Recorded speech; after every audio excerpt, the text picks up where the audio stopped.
Hello friends, welcome back to my channel. In today's class we will learn about ಸ್ವರ ಚಿಹ್ನೆಗಳು. ಸ್ವರ ಚಿಹ್ನೆಗಳು also known as ಸ್ವರ ಸಂಕೇತಗಳು. ಸ್ವರ ಓವೆಲ್, ಸಂಕೇತಗಳು ಸೈನ್. ಪ್ರತಿ ಸ್ವರಗಳಿಗೆ ತನ್ನದೇ ಆದ ಸ್ವರ ಸಂಕೇತಗಳಿವೆ. ಎಲ್ಲ ಸ್ವರಗಳಿಗೂ ಅದರದೇ ಆದ ಸೈನ್ ಇದೆ, ಸಂಕೇತ ಇದೆ. ಅದನ್ನ ಬಳಸಿನೇ ನಾವು ಗುಣಿತಾಕ್ಷರನ ಬರೆಯೋದು. Each vowel has its own vowel sign. Using this vowel sign we are writing ಗುಣಿತಾಕ್ಷರ.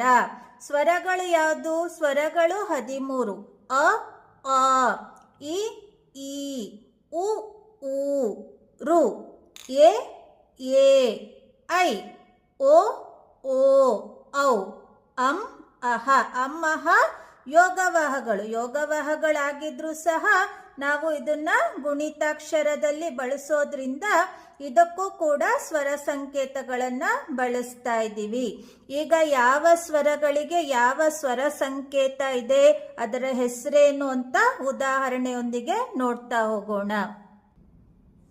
ನೋಡಿ, ಸ್ವರ, ಸ್ವರ ಓವೆಲ್ ಲೆಟರ್, ಸ್ವರ ಚಿಹ್ನೆ, ನೇಮ್ ಆಫ್ ವೊವೆಲ್ ಸೈನ್. ಉದಾಹರಣೆ ಸ್ವರ ಯಾವುದು? ಫಸ್ಟ್ ಸ್ವರ ಬಂದು ಆ. ಆದ ಸ್ವರ ಚಿಹ್ನೆ ತಲೆಕಟ್ಟು. ತಲೆಕಟ್ಟು ಬರೆಯೋದು ಈ ರೀತಿ. ಏನಂತ ಕರಿತೀವಿ ಆ ಸ್ವರ ಚಿಹ್ನೆಗೆ? ತಲೆಕಟ್ಟು. ವಿ ಕಾಲ್ ಇಟ್ ಆಸ್ ತಲೆಕಟ್ಟು ಫಾರ್ ಆ ಸ್ವರ, ಆ vowel sign. So I am taking ka letter as an example. Let's see how to write. Ka, this sign talekattu, kaage talekattu, ka. ಎರಡನೇ ಅಕ್ಷರ ಬಂದು ಆ. ಸೆಕೆಂಡ್ ಒನ್ ಆ. ಆದ ಸ್ವರ ಚಿಹ್ನೆ ಇಳಿ. ಹೀಗೆ ಬರೆಯೋದು ಇಳಿ.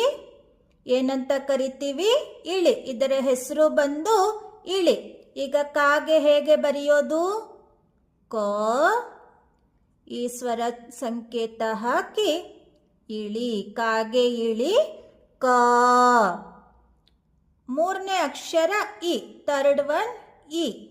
ಈದ ಸ್ವರ ಚಿಹ್ನೆ ಬಂದು ಗುಡಿಸು. ಹೇಗೆ ಬರೆಯೋದು? ಹೀಗೆ ಬರೆದು ಗುಡಿಸು. ಕಾಗೆ ಹೇಗೆ ಬರೆಯೋದು?